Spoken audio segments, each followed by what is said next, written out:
Bonjour et bienvenue pour ce webinaire. Merci d'avoir répondu présent à notre invitation. Quelques petits éléments techniques avant de démarrer vraiment dans le vif du sujet. Pour ceux qui n'ont pas l'habitude, vous avez un module de chat dans l'outil qui va vous permettre de nous faire un petit coucou, de nous dire si vous entendez bien, vous voyez bien l'écran, si tout fonctionne bien de votre côté. N'hésitez pas à intervenir par ce canal-là. Et vous avez également un module de questions-réponses si vous voulez réagir tout au long de la présentation. Posez vos questions. On reviendra en fin de webinaire avec Séverine sur vos questions et on tâchera d'y répondre du mieux possible à l'issue de la présentation. Voilà, donc j'espère que le son, l'image, tout fonctionne. On va pouvoir démarrer puisqu'il est l'heure. Alors, aujourd'hui, donc, on se retrouve pour un webinaire dédié aux professionnels de l'assurance et de la mutuelle. Donc, bienvenue. Notre sujet aujourd'hui, ça va être comment renforcer la relation avec vos clients. On a fait le choix d'utiliser le terme générique de client. On sait que pour certains, vous parlez d'assurés, d'adhérents, de sociétaires. Voilà, on s'est dit que ce serait plus simple dans notre communication du jour de généraliser et de parler de clients au sens large. Donc, je vous propose de démarrer. Donc, avec Séverine, nous allons vous présenter ce webinaire. Donc, pour se présenter peut-être déjà en 2 mots, donc, je suis Céline Durand, responsable grand compte au Sphinx, et je suis accompagnée de Séverine. Donc, Séverine Picholet, directrice d'études au sein de l'Institut Sphinx, avec une expertise sectorielle sur l'assurance et la mutuelle notamment. Alors, le Sphinx, pour ceux qui ne nous connaissent pas, donc nous sommes éditeurs français de logiciels d'enquête et d'analyse de données.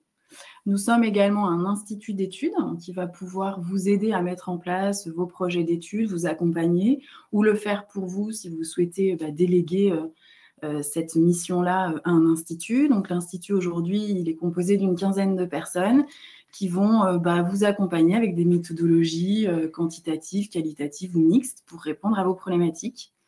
Et puis, les sujets sont assez divers et variés, mais avec une grande spécificité, une grande spécialité autour de l'expérience client, expérience collaborateur, études de fidélité, d'image, notoriété, voilà, des sujets assez variés et assez riches.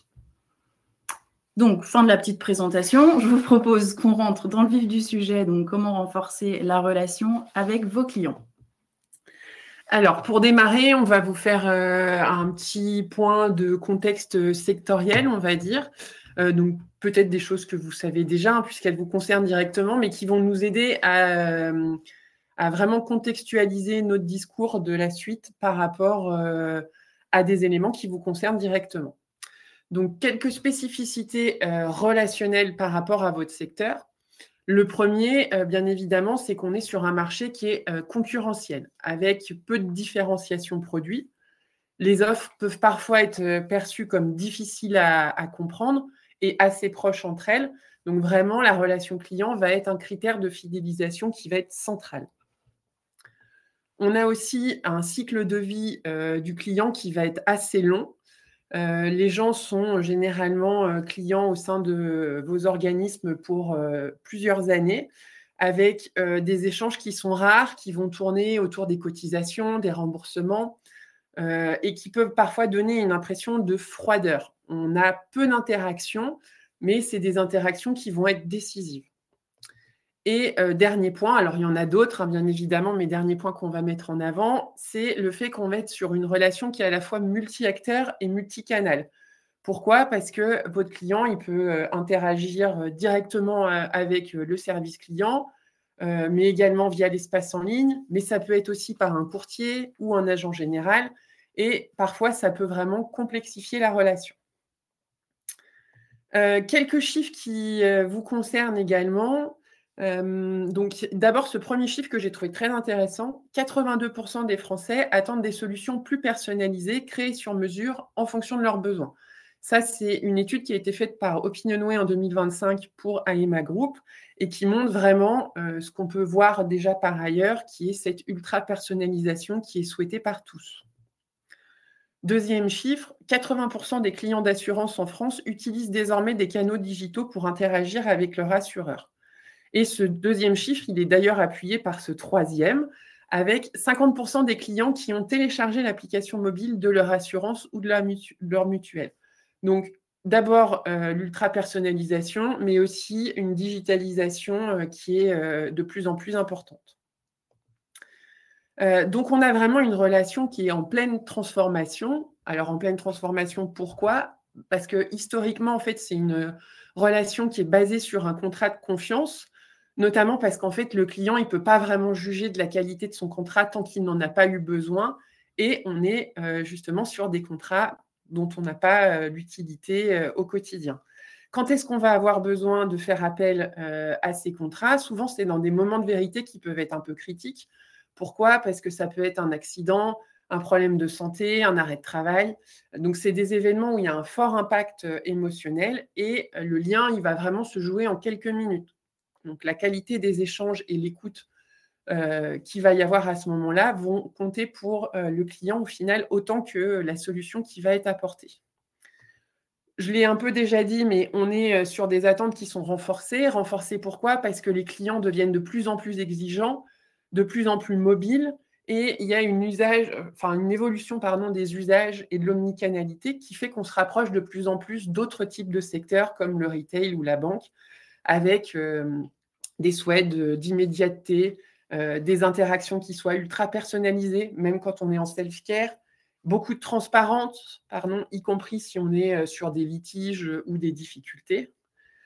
Et donc, on a une relation qui est globalement fragilisée parce que nos interactions sont souvent plus émotionnelles, plus complexes, et on va avoir potentiellement des avis négatifs, un désengagement des clients, une résiliation au bout du compte, donc vraiment une relation qui est plus fragile.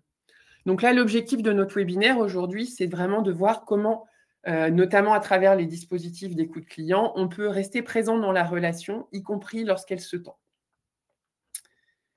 Donc là, juste un petit focus rapide sur pourquoi et comment garder le contact. Donc vraiment pour voir et mettre en avant que c'est une stratégie en fait qui est à 360 degrés. Donc d'abord, pourquoi ? Parce que c'est plus seulement un sujet de front office. Avant, la gestion de la relation client, c'était un domaine qui lui était propre. C'était les conseillers en agence, c'était les téléconseillers ou les équipes de relations clients. Mais aujourd'hui, c'est une vision qui est un peu obsolète. La relation, elle s'est complexifiée, elle s'est digitalisée et elle va vraiment engager l'ensemble de l'organisme. Donc, ça va être tout aussi bien le marketing qui va anticiper les besoins et personnaliser les parcours, mais aussi les équipes métiers qui vont concevoir des offres qui correspondent le mieux possible aux attentes, et le back-office qui, lui, va assurer un traitement efficace et fluide de tout ce qui va être remboursement, des réclamations, par exemple. Et également, en fait, tous les autres services de l'entreprise. Donc, l'expérience client, elle est globale et chaque point de contact, qu'il soit avant, pendant ou après l'interaction, va au final construire ou détruire cette confiance. Donc, 2 points importants, les enjeux relationnels et les risques majeurs issus de ce contact à 360 degrés. Alors, on va commencer par le négatif, on va dire. Donc, le risque clé, c'est d'avoir un silence après feedback. Donc, ce silence, il va pouvoir à la fois être perçu comme un désintérêt, un abandon ou un déni. Et en fait, au final, il va arriver à faire que cette confiance, elle va s'éroder et parfois, elle va même se rompre.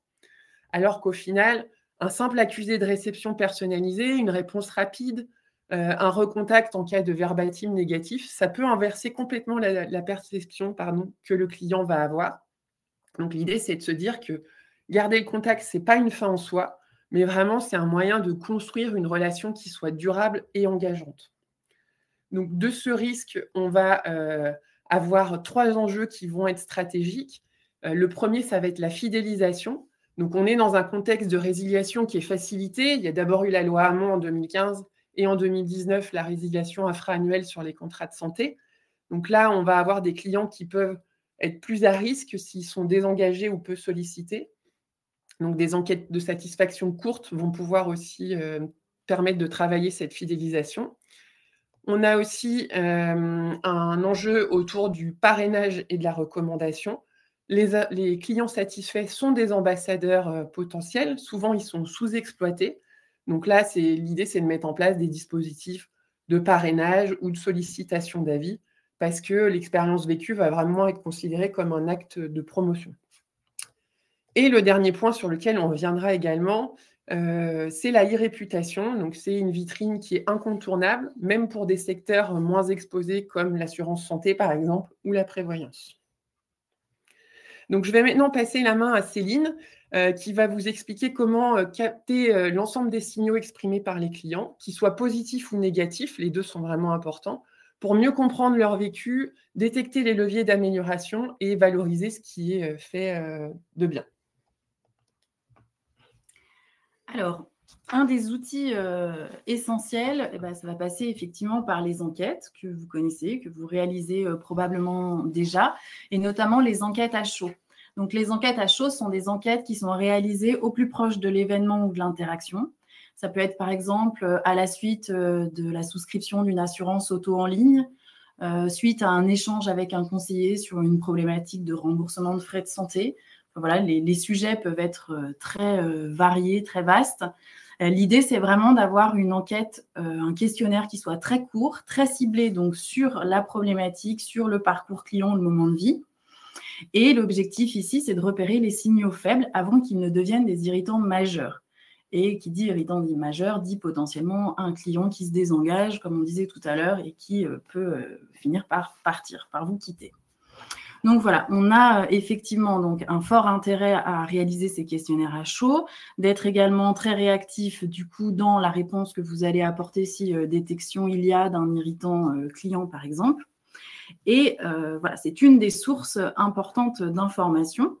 Il y en a d'autres aussi qu'on peut trouver à travers les enquêtes, notamment avec des indicateurs quantitatifs, comme par exemple le NPS, qui est le Net Promoter Score, qui est un indicateur de recommandation. Donc, il est calculé sur la base des notes de recommandation qui sont entre 0 et 10 sur 10.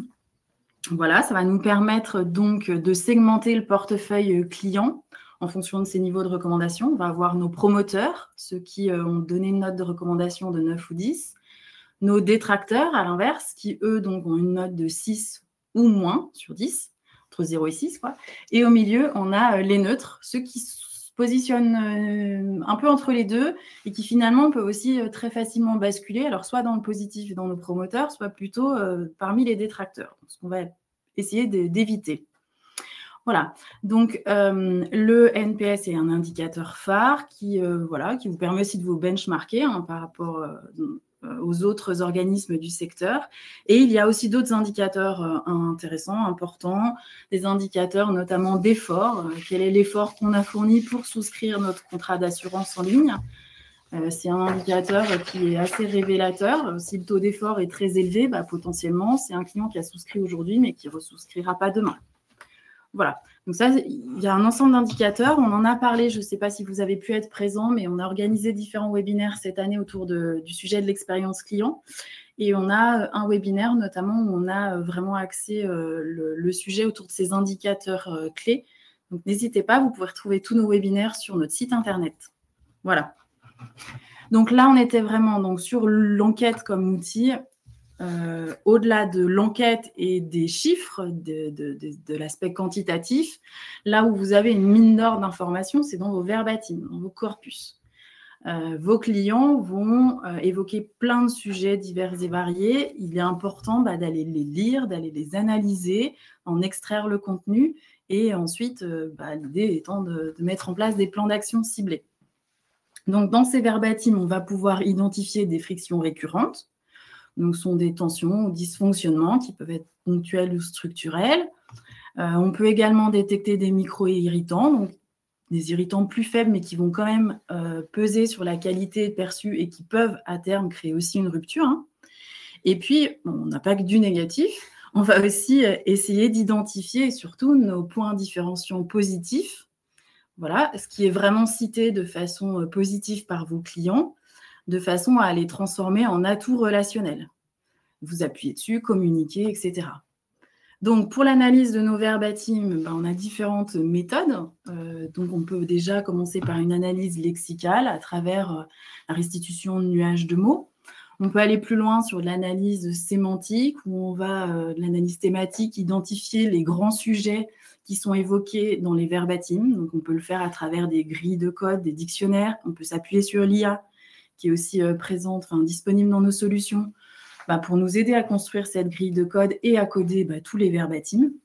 Et puis, si on veut aller plus loin, on peut aussi faire de ce qu'on appelle de l'analyse approfondie ou de la fouille de verbatim, où là, on va choisir une des thématiques clés qui nous ont peut-être interpellés, qui sont sur des sujets stratégiques, sur des cibles stratégiques, et on va aller fouiller un petit peu plus en profondeur dans vraiment le récit de nos clients, leur vécu, pour comprendre pourquoi ils nous parlent de sujets, dans quel contexte, etc. Et donc là, on parle des verbatims des enquêtes, mais je fais une petite aparté. On a également la possibilité et un fort intérêt à partir ensuite aussi sur des fois des études qualitatives par focus group ou entretien qui vont permettre justement d'explorer en profondeur ce qu'on a pu identifier à travers des verbatims et aller détecter des émotions, des perceptions, des attentes des clients. Voilà, donc là vraiment, on a à la fois le mix d'études quanti à travers des indicateurs qui vont nous donner déjà pas mal d'informations, et puis mesurer des tendances, et l'analyse qualitative qui donne, on va dire, un sens au comportement et au retour des clients. Alors, on a parlé des enquêtes comme source d'informations riches, mais il y en a une autre que vous devez connaître et sur laquelle vous devez déjà probablement avoir des actions de mise en place. Ce sont les avis en ligne. Alors, les avis en ligne, on connaît différentes plateformes. Les plus connues, on va être sur les avis Google, sur Trustpilot. Il y a des plateformes spécialisées. Il y en a une très intéressante dans votre secteur qui est Opinion Assurance, qui est très bien référencée. Donc, et qui, c'est sur ces plateformes-là, vous allez trouver beaucoup d'informations, beaucoup de retours clients, leur expérience, leur vécu.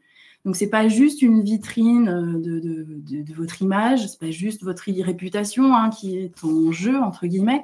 C'est vraiment, il faut se dire que c'est une source d'insight relationnel.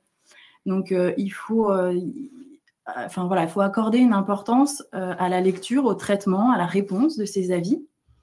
Donc, on va pouvoir identifier, bien sûr, des irritants clients potentiels. Donc, comment on va analyser tous les avis qui sont laissés sur ces plateformes à travers les méthodes d'analyse dont j'ai parlé juste avant. Donc, identifier des thèmes. Est-ce que ces thèmes sont cités de façon plutôt positive ou négative? Parce que si on nous parle de remboursement, est-ce qu'on nous en parle d'une façon positive ou est-ce qu'on nous dit que les remboursements sont difficiles à avoir, que le délai est long? Voilà. Donc, il faut un petit peu contextualiser tout ça. Et puis, l'idée, en fait, c'est de croiser, en fait, l'analyse que vous aurez faite de vos verbatims d'enquête avec l'analyse des avis que vous avez trouvés en ligne. Là, il y a vraiment un intérêt, c'est de pouvoir soit appuyer des conclusions que vous aviez déjà tirées à travers vos enquêtes et donc venir conforter en fait ce que vous aviez déjà identifié. Mais ça va aussi vous permettre des fois d'identifier d'autres sujets qui n'étaient pas ressortis à travers l'enquête parce que l'enquête était très ciblée sur un moment du parcours client, comme on disait tout à l'heure par exemple, alors que l'avis en ligne, vraiment, il peut être très large et votre client peut vous parler de n'importe quel moment qu'il a pu vivre en lien avec votre marque. Donc, c'est vraiment un complément très riche pour analyser et pour détecter vos irritants ou, à l'inverse, vos succès. Merci Céline. Alors, on va rentrer dans le vrai concret de ce webinaire avec 4 actions pour agir vite et bien. Donc, ces 4 actions, très rapidement, c'est désamorcer les tensions avant la résiliation, s'appuyer sur les promoteurs pour renforcer la confiance, instaurer un dialogue au-delà de l'enquête, et la dernière, sur laquelle on passera, piloter son image en ligne avec méthode. Bien évidemment, ça ne veut pas dire que ces 4 actions sont exhaustives, mais là, l'idée, c'est de vous donner 4 pistes pour transformer les signaux faibles identifiés vraiment en actions concrètes pour à la fois préserver la relation, réengager vos clients et qu'ils soient détracteurs, promoteurs ou même encore des clients qui sont silencieux. Donc, la première action qu'on va détailler ensemble, c'est donc désamorcer les tensions avant la résiliation. Donc, celle-ci, comme son nom l'indique, elle s'intéresse plutôt à une cible un peu négative, on va dire, donc surtout des détracteurs. Donc, Céline vous a expliqué tout à l'heure, les détracteurs, c'est les personnes qui vous donnent une note inférieure ou égale à 6 sur cette fameuse question NPS.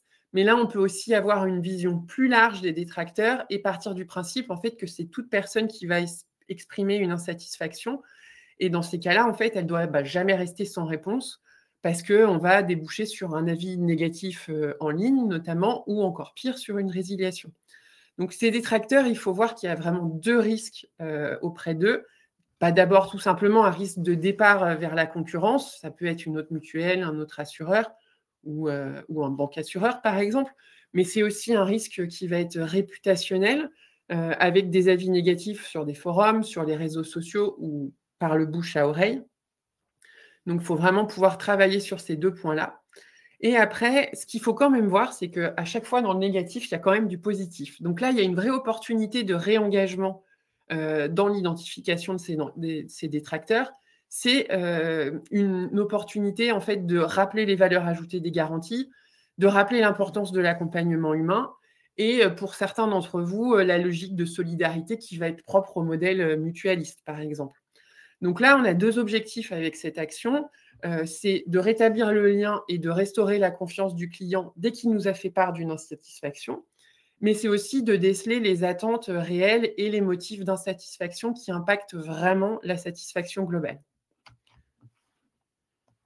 Donc concrètement, qu'est-ce qu'on va mettre en place dans nos projets, dans nos enquêtes pour désamorcer les tensions avant qu'il y ait potentielle résiliation? Eh bien déjà, on va mettre en place des alertes mail automatisées.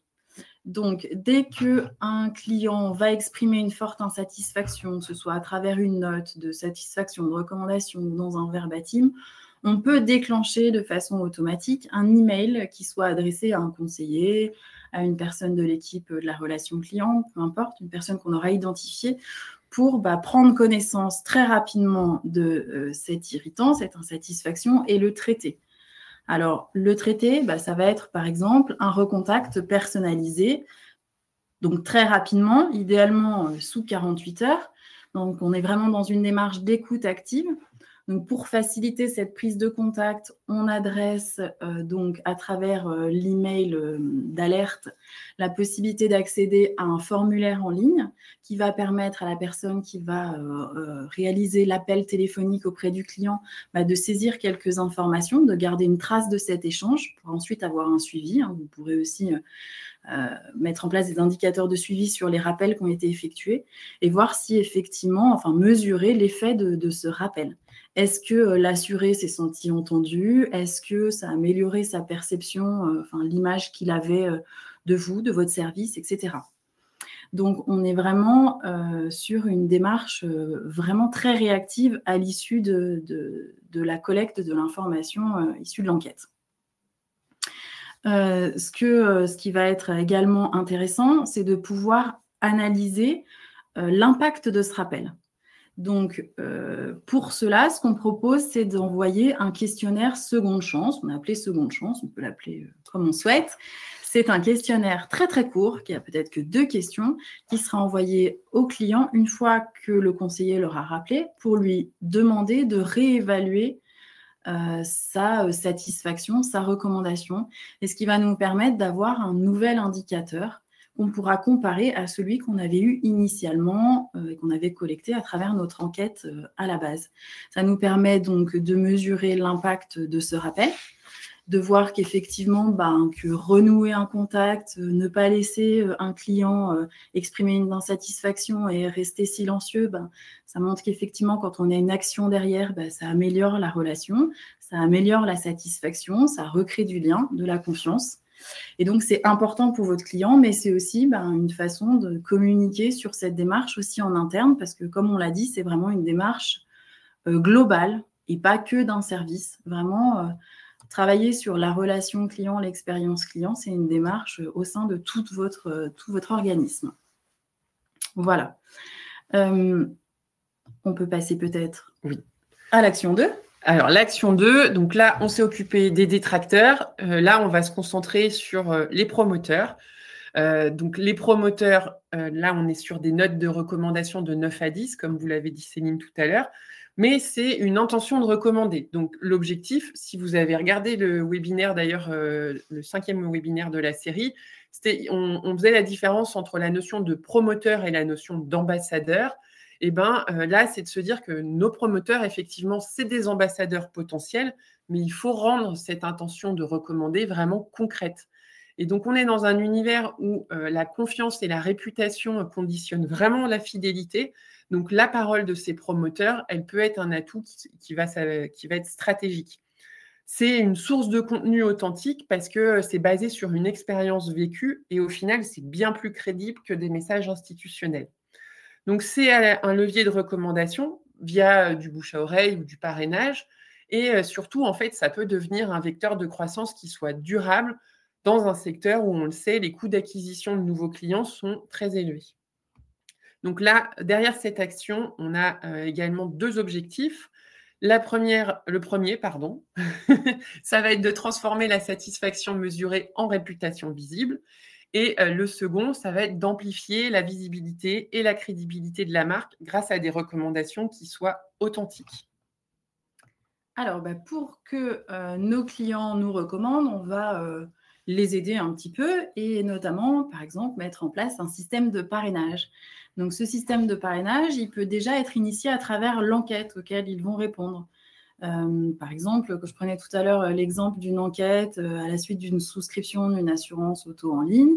On va demander d'évaluer comment s'est passé ce parcours de souscription.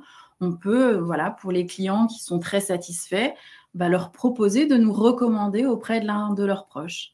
Cette question peut être posée directement dans l'enquête. Du coup, vous, ça vous amène une information très intéressante, très importante. Vous avez une notification par email qui peut vous être adressée pareil automatiquement dès qu'un client se dit prêt à vous recommander auprès d'une personne de son entourage. Et de la même façon qu'on avait tout à l'heure, ça vous donne accès à un petit module en ligne, un petit formulaire qui va vous aider au moment du rappel de ce client pour renseigner des informations. Est-ce que ce client vous a communiqué les coordonnées d'un ou plusieurs de ses proches, etc. Ce formulaire permettra aussi du coup d'avoir un suivi des appels qui auront été réalisés et on l'espère d'avoir plusieurs parrainages qui se soient enclenchés à travers du coup à la base l'enquête. Donc ça, c'est une possibilité qu'on peut mettre en place. On a également donc, la possibilité de proposer à la fin des enquêtes, du questionnaire, proposer aux clients de laisser un avis sur les plateformes d'avis en ligne, comme on disait tout à l'heure. Par exemple, ici, on reparle de Google, des avis Google ou d'Opinion Assurance. L'inciter à aller s'exprimer aussi directement sur ces plateformes. Et puis, un autre levier, c'est exploiter les verbatims positifs, parce qu'on a beaucoup parlé des verbatims négatifs, des irritants, mais heureusement, vous avez plein d'avis positifs, plein de verbatims qui sont riches d'informations et de clients qui vous disent bravo sur un certain nombre de choses. Donc ça, il faut le valoriser. Et plusieurs canaux pour le valoriser, plusieurs pistes à travers des newsletters où vous aurez par exemple une rubrique paroles d'adhérents ou paroles de sociétaires, à travers des plaquettes commerciales qui peuvent être aussi des plaquettes où vous présentez comme une preuve concrète de la satisfaction de vos clients, ou des supports internes. C'est très important aussi, pas communiquer qu'auprès de vos clients, mais communiquer en interne pour motiver les conseillers en montrant l'impact positif de tout ce dispositif d'écoute et de relation client qui a été mis en place. Voilà, donc vraiment, ce qu'il faut se dire, c'est que les verbatims incarnent la confiance, ils humanisent vraiment la relation entre l'assureur et l'adhérent. Donc, on va passer à notre 3e action. Si mon PowerPoint... oui, non, pardon, j'allais trop vite. On a oublié de parler des communautés. Les communautés. Très bien, merci Séverine, j'avais oublié. Donc, les communautés, vous avez peut-être déjà mis en place des communautés, des panels au sein de vos établissements ou peut-être pas. C'est vraiment aussi un levier important pour réunir des personnes, des clients engagés, des clients promoteurs avec lesquels vous allez nouer une relation privilégiée de proximité et peut-être travailler sur une co-création de nouvelles offres, en tout cas des personnes qui vont tester en avant-première des produits, des services, en tout cas une communauté sur qui vous allez vous appuyer parce que voilà, ce sont des promoteurs, des satisfaits, des personnes de confiance. On peut donc passer à l'action 3. Oui. Donc, l'action 3, là, on est dans l'idée d'instaurer un dialogue qui va aller au-delà de l'enquête. Puisque les enquêtes de satisfaction, c'est quelque chose de très important, mais ça ne suffit pas toujours parce que l'adhérent, enfin le client, il exprime souvent le besoin d'échanger directement avec un conseiller pour approfondir une problématique. Des fois, on voit dans les verbatims, oui, mais j'ai vu avec monsieur machin sur mon remboursement, etc., ou par rapport à un sinistre, etc. Bref, des choses qui sont vraiment très concrètes et qui ne sont pas faites pour être traitées directement dans l'analyse des résultats d'une enquête de satisfaction. Donc, on va vouloir aller au-delà en instaurant en fait un dialogue qui soit continu. Là, il y a 2 enjeux derrière ce dialogue continu. Il y a le fait de renforcer la proximité et la confiance, même dans un parcours qui est automatisé, dans un secteur où on l'a déjà dit, mais j'insiste, la relation humaine est vraiment déterminante. Et le deuxième enjeu, ça va être, Céline en a déjà parlé juste avant, mais vraiment d'impliquer l'ensemble des collaborateurs, que ce soit les conseillers, les gestionnaires ou le back-office, dans la démarche d'écoute, parce que la voix des clients, il faut vraiment qu'elle irrigue l'ensemble de l'organisation. Donc là, qu'est-ce qu'on peut faire ? Alors, concrètement, la première chose, c'est mettre en place une question ouverte à la fin de l'enquête. Plutôt que de fermer le questionnaire en remerciant le client d'avoir pris le temps de répondre à l'enquête, etc., on va lui proposer d'être contacté par un conseiller s'il souhaite approfondir, aller plus loin dans l'échange. C'est un premier exemple qui fonctionne plutôt bien, sur lequel on a souvent pas mal de retours. Ça permet de détecter les clients qui sont en attente de plus de suivi, de plus d'échanges. Deuxième possibilité, mettre en place ce qu'on a appelé un module conversationnel. Donc, un module conversationnel, c'est donc pareil, à la fin de votre enquête, on vous propose, à travers un petit module, plusieurs choses. En tout cas, on propose à votre client, c'est ouvrir un peu un canal de dialogue. On va lui proposer, par exemple, d'adresser un compliment à son conseiller ou de faire remonter une insatisfaction particulière qui n'aurait peut-être pas forcément été abordé dans le questionnaire, mais qui lui tiendrait à cœur d'évoquer et de raconter, ou tout simplement de laisser un message de façon libre. Alors l'idée ici, donc, c'est bien de garder ce lien, de renforcer ce lien. Et puis, ce qu'on observe, c'est que des personnes qui ne se sont pas forcément exprimées dans les questions ouvertes de l'enquête, parce que l'enquête était très ciblée sur un parcours client, sur un produit, quelque chose, vont le faire à travers ce module-là. Donc, c'est vraiment important. Ça nous permet des fois de capter des clients qui sont plutôt silencieux. Et ces clients silencieux dans les enquêtes ont malgré tout des choses à nous transmettre, des retours à nous faire. Donc, l'idée, c'est par un système automatisé, de la même façon qu'on a pu le voir tout à l'heure. C'est que le client laisse un commentaire donc à l'issue du questionnaire en ligne. Un mail automatique est adressé à une personne chez vous en interne, un conseiller, un responsable de la relation client, qui va prendre connaissance du message, qui pourra le transférer s'il le souhaite à une personne identifiée, si quelqu'un avait vraiment été identifié dans le commentaire. Et il pourra également répondre en direct. Et donc, on sera vraiment sur l'idée d'une conversation. Et donc, l'idée ici d'humaniser, vraiment d'avoir un échange entre... On est quand même dans un échange digital, mais entre deux personnes qui communiquent. Donc, on est vraiment dans l'idée de prolonger l'enquête dans une logique de relation client en continu et pas juste un simple recueil à l'instant T à travers notre questionnaire. Je me permets juste de compléter un petit point. Oui. Bien évidemment, que ce soit pour le niveau 1 ou le niveau 2, c'est uniquement si on est sur une levée d'anonymat pour respecter tout ce qui est RGPD, bien sûr. Tout à fait.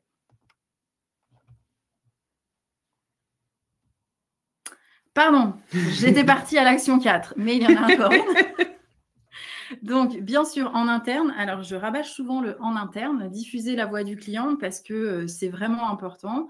Donc, le partage des verbatims au sein de l'entreprise à travers des codires, des réunions d'équipe, des newsletters internes.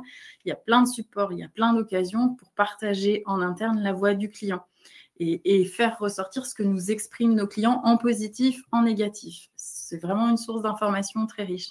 L'objectif, c'est que chaque collaborateur prenne conscience des attentes et des irritants clients qui sont exprimés. Voilà. Et donc, importance aussi de valoriser les retours positifs parce que ça crée de la motivation, c'est apporter une reconnaissance aux équipes. Hein, et donc, voilà, c'est diffuser cette culture client au sein de l'entreprise. Et ça peut aussi être fait via des plateformes où on va automatiser, faciliter en tout cas le transfert de verbatim à la personne concernée. Donc maintenant, on arrive sur l'action 4. Donc notre dernière action qui est vraiment concentrée sur les avis en ligne, avec l'idée de se dire que c'est important de piloter son image en ligne avec méthode. Pourquoi ? Parce que des clients insatisfaits qui ne sont pas entendus en privé, donc à travers des enquêtes ou à travers une relation directe avec les conseillers, ils peuvent s'exprimer en public. Le poids de l'image en ligne, c'est vraiment quelque chose qui est devenu déterminant. Les prospects, en fait, ils vont comparer les mutuelles et les assurances avant de souscrire. Et donc, si on a une mauvaise réputation digitale, ça va avoir deux potentiels effets. Augmenter le risque de résiliation et aussi freiner l'acquisition de nouveaux adhérents, même si vos offres elles sont compétitives. Donc là, on est sur quelque chose d'assez négatif. Alors, à l'inverse, si on a une gestion qui est vraiment proactive et méthodique de la réputation, on va pouvoir renforcer la confiance et aussi montrer la transparence de l'organisme. Donc là, on est sur l'idée d'avoir non seulement une restauration de la relation, mais aussi de rassurer les lecteurs des différents avis. Alors, dans ce cadre-là, votre mission, ça va être un monitoring des plateformes. Donc, surveiller vraiment de façon régulière et systématique les retours, les avis qui sont laissés par vos clients, de centraliser toutes ces données dans des tableaux de bord pour aussi avoir une vision d'ensemble. Ensuite, c'est analyser les avis. Donc, vous collectez des notes de satisfaction sous forme d'étoiles, notamment. Vous collectez aussi des avis rédigés, donc des verbatims. Donc, l'idée, c'est de suivre l'évolution dans le temps des notes, par exemple. Et dans les verbatims, de détecter les sujets qui sont le plus fréquemment cités, de façon positive, de façon négative. Et puis, de voir leur évolution aussi dans le temps. Parce que les sujets qui sont évoqués, par exemple, il y aura peut-être un moment, un sujet, un point irritant sur le remboursement des frais de santé. Et ça, on va l'observer sur quelques semaines ou quelques mois. Et finalement, on l'observera moins ensuite parce que peut-être qu'il y a eu une réorganisation en interne, peut-être qu'il y a eu des actions mises en place. Donc, c'est aussi intéressant de regarder dans le contenu de vos verbatims les thématiques et leur évolution dans le temps. Voilà. Et point évidemment indispensable, c'est d'apporter une réponse personnalisée à l'ensemble des avis, qu'ils soient positifs et négatifs. L'objectif, c'est de restaurer la relation, rassurer les lecteurs quand on a des avis négatifs. Il ne faut pas avoir peur de reconnaître la difficulté qui a été rencontrée par notre client. S'il l'a exprimée, c'est qu'il l'a ressentie comme telle. Voilà. Et donc, après, on peut lui proposer un canal direct pour reprendre contact et essayer de résoudre son souci. Pour les avis positifs, il faut aussi les remercier. Ça renforce la proximité, ça valorise aussi le client qui a laissé un avis et ça renforce la confiance. Donc, on est vraiment sur un double objectif, rassurer les lecteurs et transformer les avis en opportunités relationnelles. Donc, on en a terminé avec nos 4 actions. Donc, si on veut résumer un peu ce qu'on s'est dit ensemble aujourd'hui, il y a plusieurs choses qu'il était important de suivre, bien évidemment. C'est de s'appuyer sur l'écoute client, à la fois pour aligner les offres, les services et la communication. Ce qui est également très important, je pense qu'on l'a suffisamment dit, c'est d'être très réactif, mais aussi d'être très humain. Donc, allier ces 2 aspects de réactivité et d'accompagnement humain. C'est également de réduire les irritants pour préserver la fidélité dans un marché qui est en recomposition. Ça, je pense encore plus aux mutuelles et aux regroupements qu'il peut y avoir dans ce secteur en particulier. et également de valoriser la satisfaction pour alimenter vraiment le bouche à oreille et renforcer la confiance. Je pense que je vous ai dit beaucoup de fois le mot confiance aujourd'hui, mais vraiment, c'est quelque chose qui est très important, particulièrement dans vos secteurs. Donc, merci pour votre présence. On a donc un webinaire pour lequel on vous donne rendez-vous le 14 octobre. C'est un webinaire intitulé « De l'analyse à l'action » sur lequel on va zoomer sur un certain nombre d'analyses avancées, des analyses autour notamment de la satisfaction qui peuvent être vraiment très intéressantes pour vous dans vos projets. On a donc toute une série de webinaires déjà en ligne, accessibles depuis notre site internet, donc n'hésitez pas à les consulter.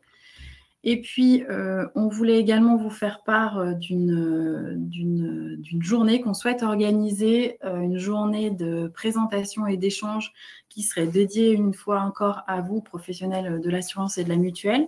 Cette journée, on aimerait l'organiser au printemps 2026, donc on voudrait savoir si vous seriez intéressé par ce format en présentiel pour une journée de présentation, d'échange, et puis voir à quel endroit vous seriez prêt à nous rejoindre. Et on vous remercie pour votre présence et puis on espère à très bientôt. Merci beaucoup, bonne journée à tous.